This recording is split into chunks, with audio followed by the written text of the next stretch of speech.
À l'anniversaire de ma fille, j'ai trouvé son gâteau à la poubelle. Ma sœur a ri. Elle ne valait pas la peine de gâcher un gâteau.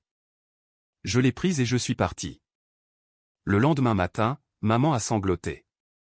S'il te plaît, appelle la salle. Il annule le mariage de ta sœur. J'ai simplement dit, honnêtement, je m'en fiche. Puis j'ai raccroché. Le gâteau d'anniversaire de ma fille était à la poubelle. Face contre terre. Le glaçage bleu écrasé contre un filtre à café, une serviette en papier et tout ce qui avait pu se trouver dans cette poubelle avant que quelqu'un ne décide que le gâteau d'une enfant de 7 ans était moins important que l'espace qu'il occupait. Je pouvais encore lire 3 lettres de son nom à travers les débris. L.I.L. Je suis resté devant cette poubelle dans la cuisine de ma mère pendant un moment qui m'a semblé bien plus long qu'il ne l'était. Le bruit de la fête prénuptiale était derrière moi. Musique. Rire. Le son festif particulier d'une fête qui ne sait pas, ou ne se soucie pas, que vous êtes dans la pièce d'à côté. À regarder le nom de votre enfant dans la poubelle. Ma sœur Brooke était dans l'embrasure de la porte. Verre de vin. Posture décontractée. L'expression de quelqu'un qui trouve la situation légèrement amusante. Elle n'a pas scié. Elle a ri. Elle ne valait pas la peine de gâcher un gâteau. L'une de ces demoiselles d'honneur, je n'ai jamais su laquelle, a ricané de quelque part derrière elle. L'autre a regardé ses chaussures. Je n'ai pas crié. Je suis une experte comptable judiciaire. J'ai été assise en face de personnes qui ont volé des millions de dollars à leurs employeurs, à leurs familles et à leurs partenaires commerciaux, et je n'ai jamais élevé la voix une seule fois. Parce qu'élever la voix, c'est ce que l'on fait quand on n'a pas encore les preuves. Quand on a les preuves, on n'a pas besoin de volume. J'ai senti la plus petite main glisser dans la mienne. Lily m'avait suivi. Elle avait entendu chaque mot. Elle avait 7 ans, debout à côté de moi dans sa robe d'anniversaire, jaune, avec une écharpe, parce qu'elle l'avait choisie elle-même. Parmi 3 options que j'avais posées sur son lit ce matin-là. Me regardant. Avec ses yeux attentifs. Les yeux qu'elle tient de son père, ce qui est l'une des 2 bonnes choses que je puisse dire sur cet homme. Des yeux attentifs qui, à ce moment-là, faisaient ce que les yeux des enfants font quand ils essaient de savoir s'ils ont fait quelque chose de mal. Je n'ai pas regardé Brooke. Je me suis agenouillé à la hauteur de Lily, là, sur le sol de la cuisine de ma mère, et j'ai dit 2 mots. Tes chaussures, ma puce. Nous sommes partis. Pas de porte claquée. Pas de scène. Pas de mots d'adieu dont tout le monde parlerait pendant des années. Juste une mère et une enfant de 7 ans marchant vers la voiture dans l'obscurité d'octobre, la main de Lily dans la mienne et une décision qui se formait quelque part, très doucement et très profondément dans ma poitrine. Le genre de décision qui n'arrive pas bruyamment, le genre qui arrive comme une porte qui se ferme. Je m'appelle Mia Callahan. J'ai 34 ans et je suis experte comptable judiciaire chez Tierney & Cross Financial Investigation, un cabinet de 12 personnes principalement engagées par des compagnies d'assurance et des avocats spécialisés dans les litiges civils pour retracer de l'argent qui ne veut pas être tracé. Je fais ce travail depuis 9 ans. Je suis la personne que l'on appelle lorsque votre partenaire commercial a détourné des fonds pendant 6 ans et que vous devez le prouver sans le mettre sur la piste.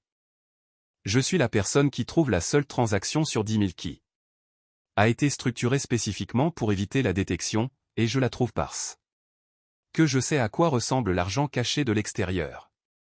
Je connais sa forme, son rythme, la manière particulière dont il essaie de ressembler à ce qu'il n'est pas. J'ai monté des dossiers qui ont envoyé des gens en prison. Je l'ai fait discrètement, avec des feuilles de calcul, des relevés bancaires et la patience spécifique de quelqu'un qui comprend que la vérité est toujours dans les chiffres si l'on est prêt à chercher assez longtemps. Ma sœur Brooke ne savait rien de tout cela sur moi. Ce n'est pas inhabituel. La plupart des gens, lorsqu'ils découvrent ce que je fais dans la vie, disent quelque chose comme « Oh, je pensais que vous n'étiez qu'une comptable. » J'ai cessé de les corriger. Laissez les gens vous sous-estimer. Selon mon expérience, c'est la chose la plus utile qu'ils puissent faire pour vous. Brooke avait 31 ans et avait toujours été celle autour de qui la pièce s'organisait dans notre famille, non pas grâce à quelque chose qu'elle avait fait, mais grâce à une qualité innée, une chaleur gravitationnelle qui donnait aux gens envie d'être près d'elle et d'être aimée par elle. Elle allait se marier dans cette semaine avec un homme nommé Ryan, qui était agréable et sans emploi, et pour qui je n'avais pas de sentiment particulier. Dans un sens ou dans l'autre.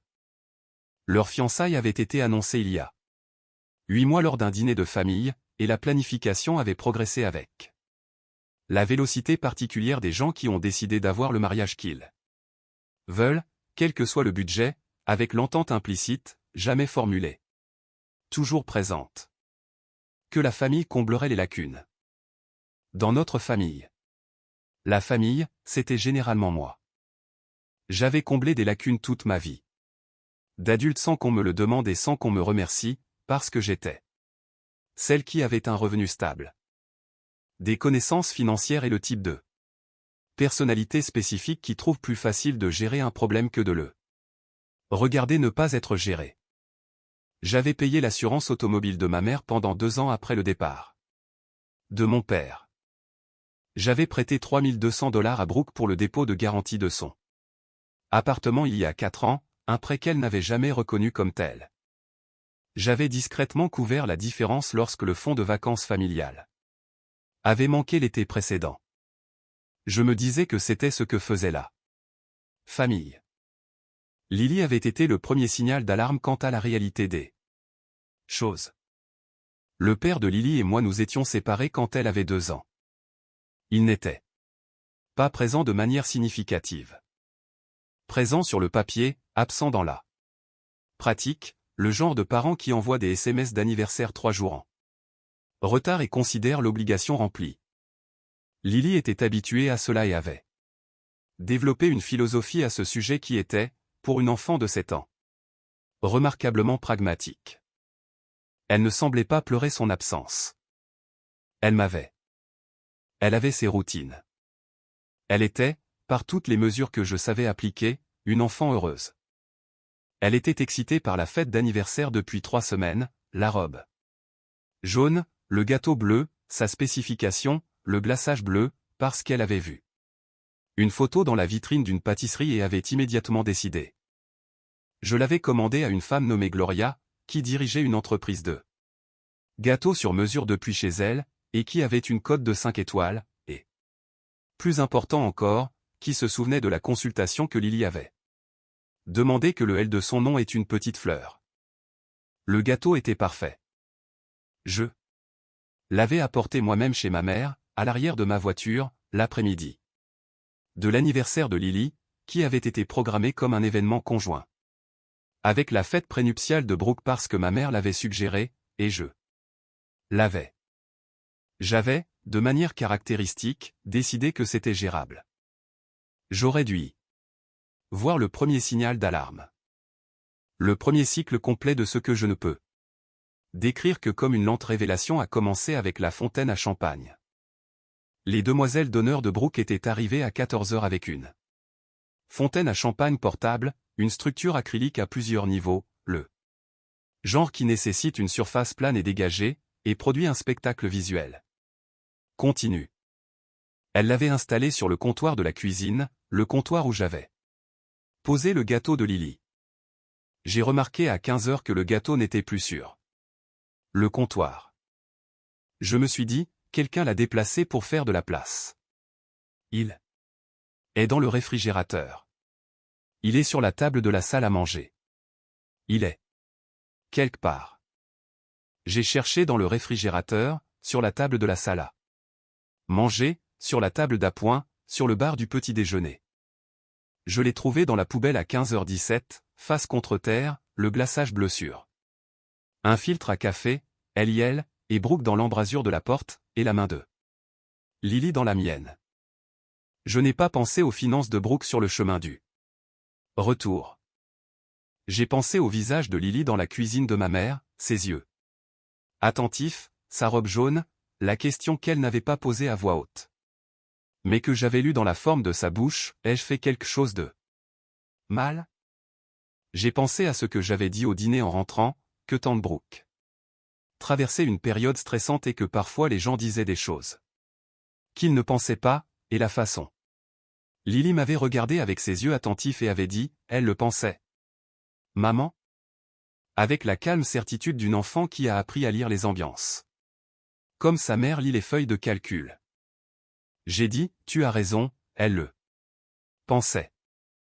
Lily a hoché la tête, a fini son dîner et a demandé si nous pouvions regarder un film. Nous en avons regardé 2. Je n'ai pas pensé aux finances de Brooke avant 3 jours, quand mon cerveau de comptable a fait ce qu'il fait toujours finalement, il a commencé à me démanger. Cela a commencé par un chiffre, 40 000 $. C'était approximativement ce que Brooke gagnait en tant qu'assistante gérante dans une chaîne de vêtements régionale. Ryan était, comme établi, sans emploi. Ensemble, ils ne formaient pas une unité financière qui soutenait un dépôt de 6 800 $ pour la salle Maplewood Barn Events, le lieu de mariage le plus recherché du comté. Une ferme restaurée. Et un espace événementiel avec une liste d'attente de 2 ans et une dépense minimale qui avait fait l'objet de plusieurs articles dans le magazine de style de vie local. Le chiffre me dérangeait comme les chiffres anormaux me dérangent toujours. Pas bruyamment, juste avec persistance. Comme une fausse note qu'on ne peut pas désentendre. J'ai ouvert mes comptes personnels à 21 h un mardi. Vérification de routine, le genre que je faisais chaque semaine. Compte courant, épargne, compte d'investissement. Et puis, presque comme une idée de dernière minute, comme on clique sur un onglet qu'on n'a pas ouvert depuis des mois, j'ai ouvert l'ancien compte joint. Celui que ma mère et moi avions ouvert il y a des années quand j'aidais à payer ces factures que nous avions gardées ouvertes par inertie après que l'arrangement soit devenu inutile.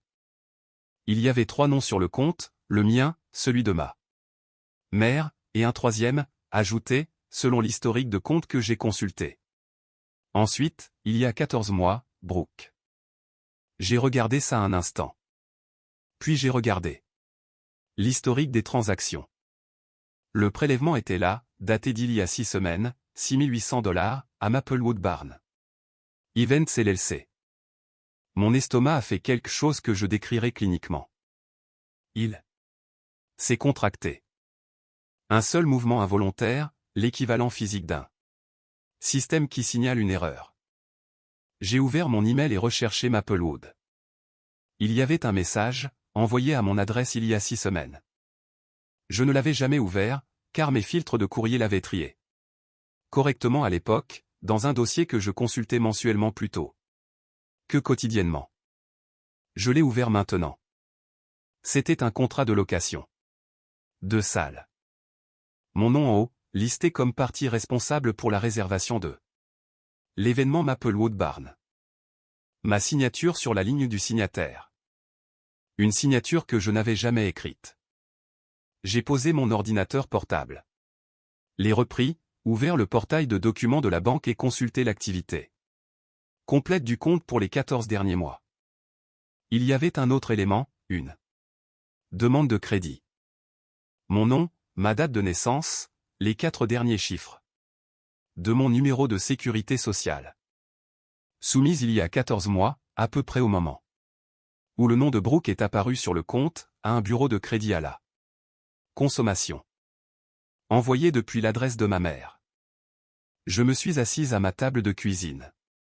À 22h23 et j'ai regardé ces 3 choses en séquence. L'ajout de compte non autorisé.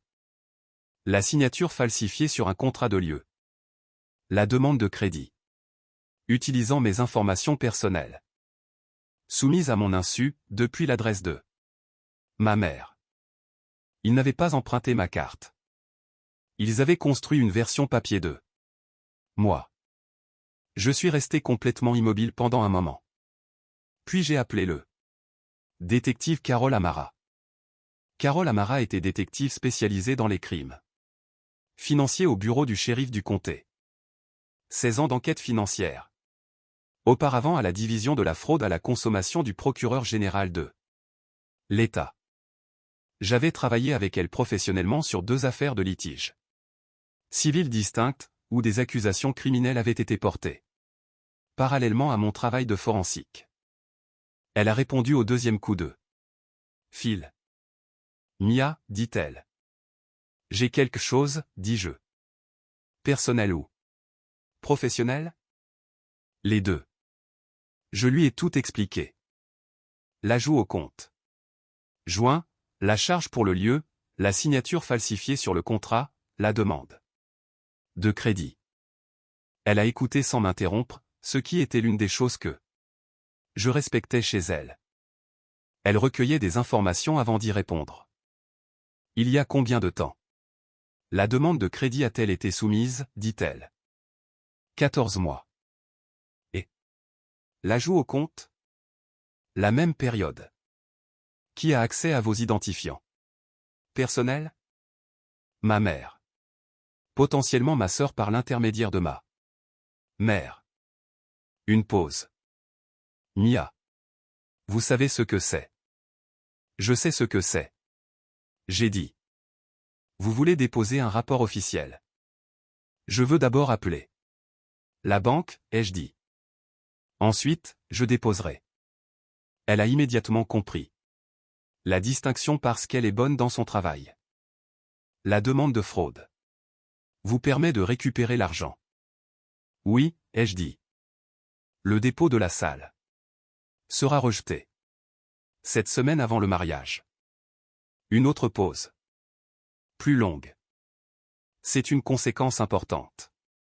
Oui, dis-je. J'ai fait la paix avec ça. Elle m'a donné le numéro 2. Dossier avant que je raccroche. Je l'ai écrit en haut d'un bloc-notes dans mon écriture, puis j'ai commencé à constituer le dossier de documents en dessous. J'ai appelé la division des fraudes de ma banque à 7 heures le lendemain matin.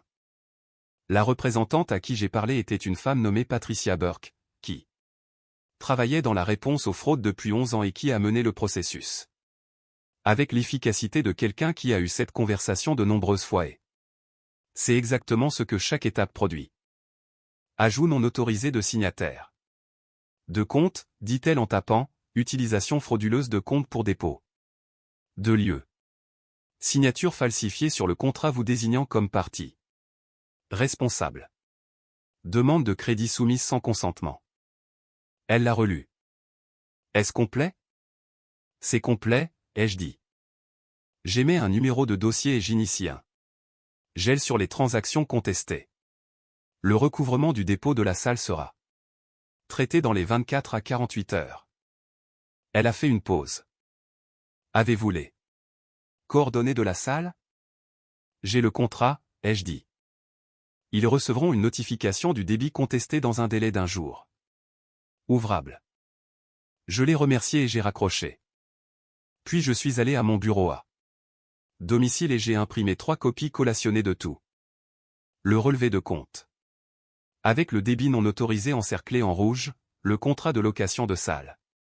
Avec la signature falsifiée, la demande de crédit, la chronologie que j'avais construite et le numéro de dossier de fraude de Patricia Burke. J'ai mis chaque ensemble dans une enveloppe manie séparée. Je n'ai rien écrit à l'extérieur. J'ai agrafé une note autocollante jaune sur la première copie avec le numéro 2. Dossier de Carole Amara. Puis j'ai préparé le petit déjeuner pour Lily, les conduite à l'école et je suis allé travailler. Ma mère a appelé à 7h12 le lendemain matin. J'étais déjà à mon bureau. Elle sanglotait avant que je finisse de dire bonjour. La performance particulière de la détresse de ma mère, que j'avais appris à catégoriser de la même manière que je catégorisais les irrégularités financières, authentiques ou stratégiques, et si stratégiques, au service de quoi? La salle annule, dit-elle. Le dépôt a rebondi. Mia, s'il te plaît, tu comprends comment fonctionnent les banques, arrange ça. Honnêtement maman. Dis-je. Si tu pouvais juste les appeler et expliquer. Je m'en fiche, dis-je. J'ai raccroché. Elle a rappelé 2 fois. J'ai laissé. Le message allait à la messagerie vocale. Le deuxième message était de 14 secondes de pleurs suivies du mot famille, suivi de la fin de l'appel. Elle a rappelé à 9 heures du matin et a dit qu'elle organisait une réunion de famille chez elle le samedi et que je devais être là. J'ai dit que je serais là. J'ai apporté mes enveloppes. Petite pause. Si vous voulez plus d'histoires comme celle-ci, de meilleure qualité, mon Spotify est lié dans la description. Le salon de ma mère contenait 12 personnes. Samedi après-midi à 14 heures. Tante, un oncle, 2 cousins venus de l'extérieur de la ville, Brooke et Ryan côte à côte sur la causeuse, et, ce que je n'avais pas prévu et qui me disait que ma mère avait fait plus de préparation que je ne lui en avais attribué, Madame Claudia Dalton. La coordinatrice d'événements de Maplewood Barn, assise dans le fauteuil le plus proche de la porte avec un porte-documents en cuir sur ses genoux, et l'expression de quelqu'un à qui on a dit que c'était un litige de facturation et qui espérait qu'il pourrait être résolu en moins d'1 heure. Claudia Dalton coordonnait des événements à Maplewood Barn depuis 14 ans.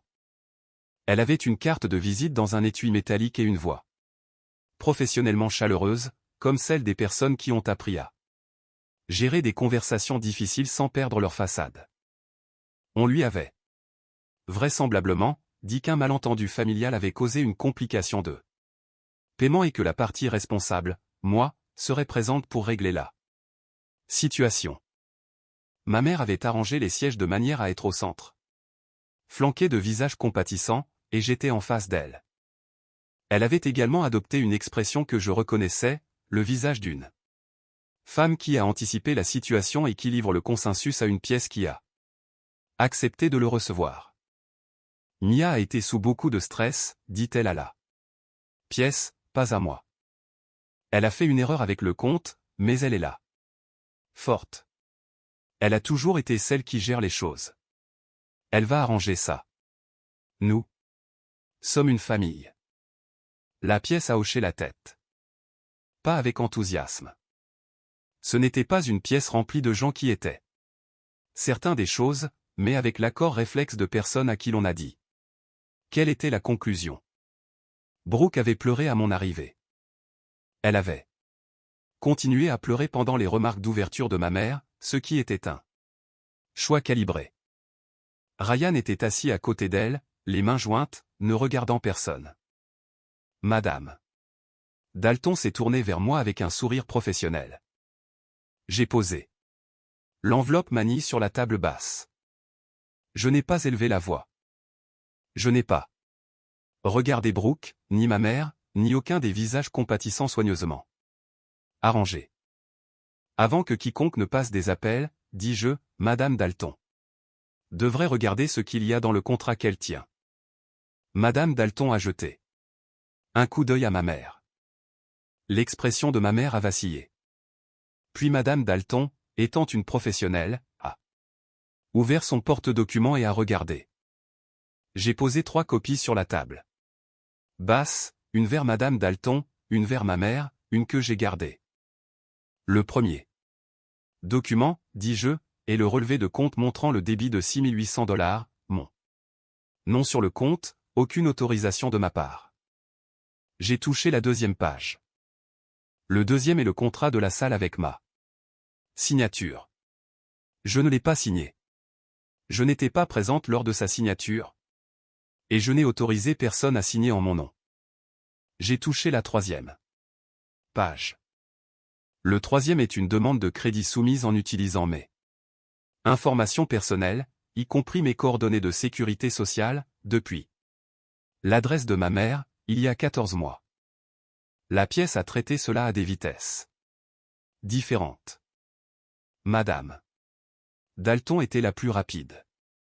Elle lisait avec l'attention rapide de quelqu'un qui a été assez longtemps dans l'événementiel pour savoir ce qu'une signature falsifiée signifie pour son entreprise. Ma mère était la 2e. Sa copie du Relevé tremblait légèrement dans ses mains, non pas d'émotion, pensais-je, mais de la réaction physique particulière à la lecture de quelque chose qu'elle espérait ne jamais voir imprimée. Brooke a arrêté de pleurer. Pas progressivement. Tout d'un coup. Comme une performance s'arrête quand le public ne regarde plus dans la bonne direction. Ryan avait pris la couleur du vieux papier. J'ai déposé un rapport de fraude. Auprès de ma banque, dis-je. Le numéro de dossier est sur la note jaune. J'ai également parlé au détective Carol Amara de la division des crimes financiers du shérif du comté. Elle a une copie de tout ce qu'il y a dans cette enveloppe. Madame Dalton a fermé son portfolio avec une précision silencieuse qui en disait plus que des mots. Elle a regardé ma mère, puis Brooke, puis moi. Sa chaleur professionnelle avait été remplacée par quelque chose de beaucoup plus plat. Si ce dépôt a été payé avec une carte frauduleusement utilisée, dit-elle, avec la diction prudente de quelqu'un qui construit une phrase pour le compte-rendu, Maplewood Barn Events ne peut pas honorer la réservation. Le dépôt est soumis au litige bancaire en cours et nous ne reprogrammerons pas avant que l'affaire ne soit résolue. Elle s'est levée. Elle en avait fini. La pièce s'est ouverte. La contenance de Brooke s'est effondrée comme la contenance s'effondre lorsque l'infrastructure qui la maintient s'écroule, rapidement et sans grâce. Tu es jalouse de moi, dit-elle. Tu as toujours été jalouse de moi. C'est à cause du gâteau. C'est à cause de Lily. Tu me punis. Brooke. La voix de ma mère avait un ton dur, essayant de gérer. Ryan se leva. Il désigna d'un doigt, sa fiancée, et dit assez fort pour que les 12 personnes l'entendent, c'était son idée. Je lui ai dit de ne pas le faire. J'ai dit, ne me touche pas en tant que comptable. Je l'ai dit 2 fois. Il a regardé la pièce. Je l'ai dit 2 fois. Brooke s'est tourné vers Ryan. Ryan n'a pas reculé, ce qui était le plus que j'ai vu de lui. Le couple fiancé a commencé à se crier dessus dans le salon de ma mère, devant 12 parents et une coordinatrice d'événements qui avaient d'autres choses à faire. Les cris particuliers de 2 personnes qui ont partagé un secret et ont tout juste décidé simultanément que l'autre personne était celle qui devait le garder. Je suis restée assise, les mains posées sur mon enveloppe et n'ai pas élevé la voix une seule fois. Parce qu'on ne peut pas hurler plus fort qu'une feuille de calcul. Je n'ai jamais essayé. Au fond de la pièce, une chaise a grincé. Ma tante Roberta s'est levée. Roberta avait 67 ans. La sœur de mon père. Le membre de la famille le moins susceptible de parler lors des réunions et le plus susceptible d'avoir raison quand elle le faisait. Elle avait été à la fête prénuptiale. Je ne l'avais pas su jusqu'à ce qu'elle se lève et que la pièce se taise pour l'écouter. Elle a regardé chaque personne dans cette pièce, pas rapidement. Elle a pris son temps. J'étais là, dit-elle, à la fête d'anniversaire. Elle marqua une pause. J'ai vu le gâteau de cette petite fille dans la poubelle. J'ai entendu ce que Brooke a dit à propos de cet enfant. Pas rapidement. Elle a pris son temps. J'étais là, a-t-elle dit, à la fête d'anniversaire. Elle a fait une pause. J'ai vu le gâteau de cette petite fille à la poubelle. J'ai entendu ce que Brooke a dit à propos de cet enfant. Une autre pause. Et pas une seule. Personne dans cette pièce n'a dit un mot à ce sujet. Personne n'a répondu. Ni ma mère. Ni mes cousins. Ni les tantes qui hochaient la tête il y a 10 minutes. Personne. Je me suis levé. J'ai ramassé mes copies sur la table basse avec la même attention à l'alignement que j'apporte à tout, les bords bien droits, le trombone droit, et j'ai regardé ma mère pour le dernier moment où j'avais l'intention de la regarder cet après-midi-là. Le rapport de fraude reste ouvert, dis-je. Puis j'ai pris mon sac et suis sorti par la porte d'entrée de la maison de ma mère, dans un après-midi de samedi. Froid, lumineux et tout à fait ordinaire. Je me suis assise dans ma voiture. Je n'ai pas pleuré. Je ne vous raconte pas cela pour me présenter comme quelqu'un qui ne ressent rien. Je ressentais des choses. Je les ressentais de la manière dont je les ressens. C'est-à-dire profondément, lentement et plus tard, et généralement sous la forme spécifique d'un moment que je revisite quand je m'y attends le moins. Le moment que je révisais déjà n'était pas le contrat de la salle, ni la signature falsifiée, ni le numéro de dossier de fraude. C'était une fillette de 7 ans dans une robe jaune avec une écharpe qu'elle avait choisie elle-même. Tes chaussures, ma puce. C'était ça le moment. Tout. Le reste n'était que paperasse. Je vais vous raconter ce qui s'est passé. Ensuite, car vous avez droit au compte rendu complet. L'affaire de fraude a été résolue en 11 semaines. La détective Amara a renvoyé l'affaire au bureau du procureur de district du comté, ce qui est la procédure standard pour le vol d'identité et le faux. Un procureur adjoint nommé Marcus Webb, 7 ans de carrière, un dossier lourd en crime financier, a contacté mon avocate, une femme nommée Janet Price, qui avait 22 ans d'expérience dans la défense civile et pénale, et qui avait exactement une réponse au mot « falsifié », allons-y. Brooke a été inculpé de vol d'identité, d'utilisation frauduleuse d'informations financières et de falsification de documents légaux. Ryan a été accusé de complot. Les deux accusations étaient étayées par les documents que j'avais fournis, le rapport du détective Amara et les propres dossiers d'enquête sur la fraude de la banque, qui avait confirmé que l'ajout au compte avait été effectué à l'aide d'un formulaire notarié dont le cachet de notaire. Je l'ai découvert dans les registres de la banque, et j'avoue l'avoir trouvé presque admirablement méticuleux, avait été reproduit à partir d'un formulaire que j'avais signé 2 ans auparavant pour une transaction sans rapport. Ils avaient planifié cela. Pas impulsivement. Pas dans un moment de désespoir. Ils l'avaient planifié. Brooke a accepté un accord de plaidoyer. 4 mois plus tard. Je n'y étais pas présente. Janet l'était. Elle m'a appelé depuis le parking du tribunal et l'a décrit de la manière plate et factuelle dont les bons avocats décrivent des résultats qu'ils jugent satisfaisants.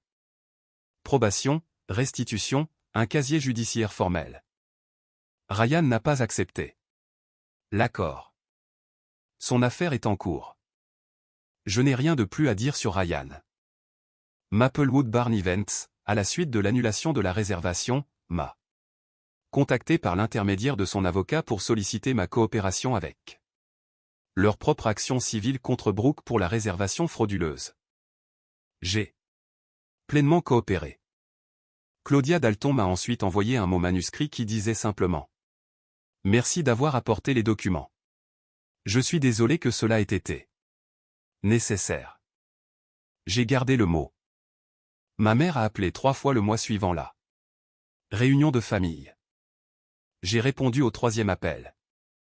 Elle a dit qu'elle n'était pas au courant de la demande de crédit. Je lui ai dit que je ne savais pas ce qu'elle savait. Elle a dit que c'était injuste. J'ai dit que l'affaire de fraude déterminerait ce qui était juste, et que j'espérais qu'elle disait la vérité pour son propre bien. Elle n'a pas rappelé. Depuis. Je ne l'ai pas appelée. Je ne sais pas encore ce que cela signifie. Je me donne du temps pour le découvrir. Lily a commencé la 2e année en septembre.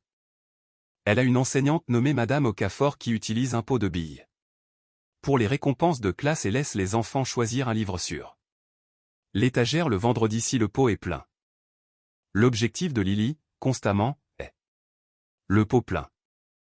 Elle suit le nombre de billes comme je suppose qu'elle a appris en me regardant, attentivement sans l'annonçant, avec une confiance tranquille que le nombre finira par atteindre son but. Elle n'a pas mentionné la fête d'anniversaire. Elle n'a pas mentionné le gâteau. Les enfants traitent les choses à leur manière, et la manière de Lily est d'aller de l'avant. Je la regarde parfois, au dîner, faisant ses devoirs. Regardant le film qu'elle choisit le vendredi soir quand le bocal est plein, et je pense à ce qu'elle a entendu dans la cuisine de ma mère et à ce qu'elle en a fait et à ce qu'elle en fera plus tard. Quand elle sera assez grande pour avoir une vue d'ensemble, je pense. Elle s'en sortira bien. Je pense qu'elle a construit la capacité d'être bien toute sa vie, comme le font les enfants quand ils ont quelqu'un de stable à leur côté, qui sait lire une pièce et qu'en dire, tes chaussures, ma puce. Et le penser. Elle m'a demandé une fois, environ un mois après la fête d'anniversaire, si j'étais triste à propos de tante Brooke. J'y ai réfléchi. Honnêtement. Je suis triste de ce que je pensais que tante Brooke était, ai-je dit. Je ne suis pas triste de ce qu'elle est réellement. Ce sont des choses différentes. Lily a considéré cela avec le sérieux qu'elle apporte aux choses qui comptent. Comme quand un chiffre a l'air juste mais ne l'est pas, dit-elle. Je l'ai regardé un instant. Exactement comme ça, ai-je dit. Elle a hoché la tête, satisfaite, et est retournée à son livre. Ma fille va bien s'en sortir. Le rapport de fraude est toujours ouvert, et je n'élève jamais la voix. Je n'en ai pas besoin.